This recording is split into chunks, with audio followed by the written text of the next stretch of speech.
Hey guys, welcome back to my channel. Today I am coming at you guys with a family recipe. We started making this pico, honestly my husband started making it years and years and years ago, and I took over and added a crap ton of avocado.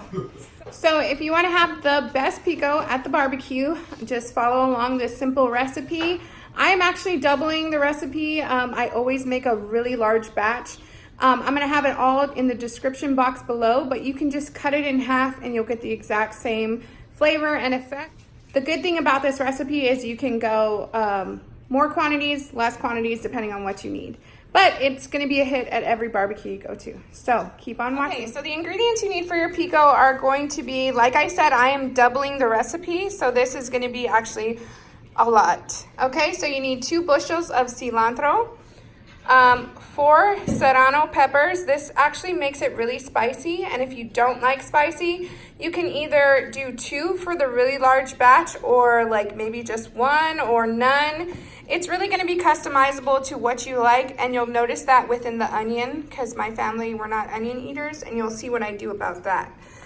You're going to need 4 really large avocados, 10 Roma tomatoes, 2 limes, and 1 red onion. So what I do with the red onion is I just chop it big and throw it in there for the flavor.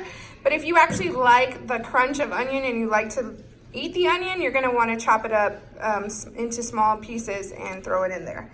And then the secret ingredient is fajita seasoning. You're actually going to season the entire pico with fajita seasoning. Here in San Antonio, this is the brand we use, but I'm sure you can get any type of fajita seasoning in your location. So let's get to making the actual pico. All right, guys, so I'm going to start out by taking a big silver tray. This way I can take it and leave it. If you're going to a barbecue, I always recommend that. So you're going to start out by cutting your tomatoes.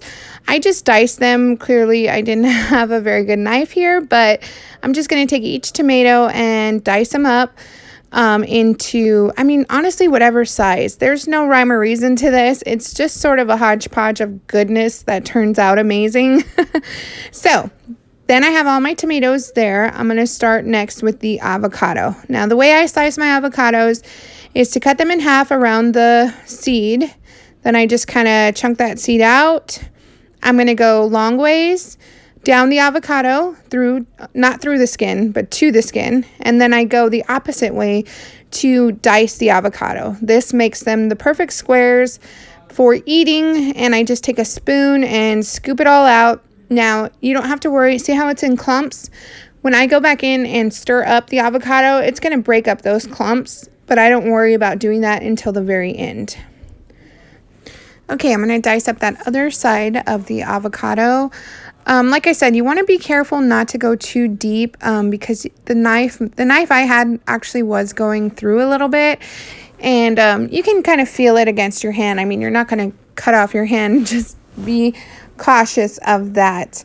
But some of them I kind of went too deep, and then I had some of the skin that was staying on, and I had to kind of go in and peel that off, but it's no big deal. The cool thing about this recipe is, like I said, it doesn't have to be a certain size or anything like that. You're just going to kind of put it all together and it'll come together. There's no way to mess it up, I think.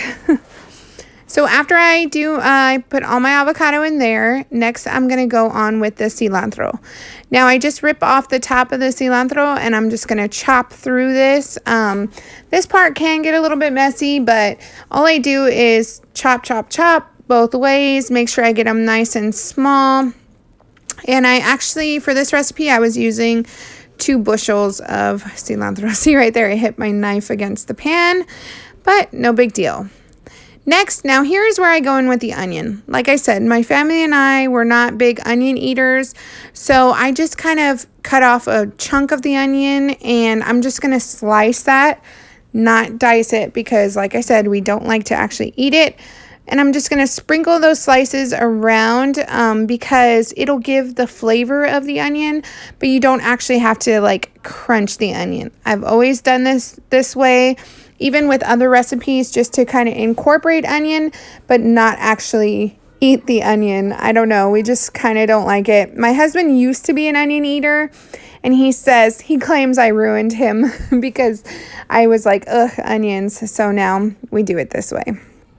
Now, my husband and I, our family, everybody likes this spicy. So I am going to be cutting up 4 Serrano peppers. But like I said, you can modify it to whatever you prefer. You can do less serranos, no serranos. I mean, you could probably even try jalapenos in this. But this is just the way we've always done it. And the way I cut those serranos is I chop off the top, then I cut them in half and slice them, and then kind of just chop them up really small and fine. I used to kind of leave them big so that we could eat around them.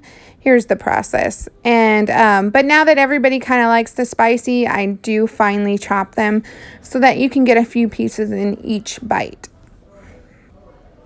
So I'm just going to toss those all those serranos into that silver pan, and I think I'm just chopping them up a little bit more because they were a little bit still too big for me in size.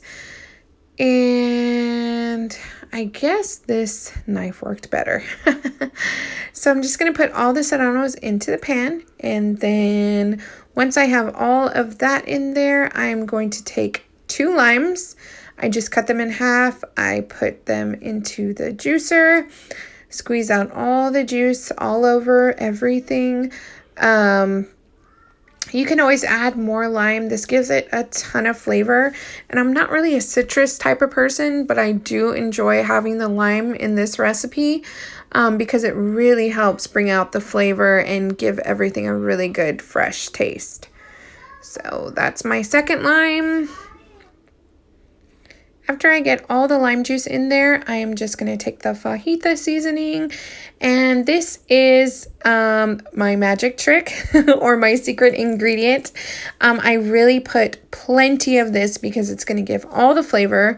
I don't do any salt or pepper or anything else. I just put a ton of this fajita seasoning, and it just makes it taste so good. I don't know really what spices are in that, but whatever it is, it just really helps to bring out all the flavor, and it goes great with tacos, or I mean even just by itself with chips. After you've mixed it all together, you're going to want to let it set in the fridge for a little bit just so all the flavors can get together, but that's pretty much it. Alright guys, and there you have it. You will be the star of the barbecue if you take our pico. It's not technically pico, it's like guacamole, avocado. We call it pico because, like I said, it started out as pico and then evolved into this avocado goodness. It's absolutely delicious, and I hope you guys enjoy. Bye, thanks for watching.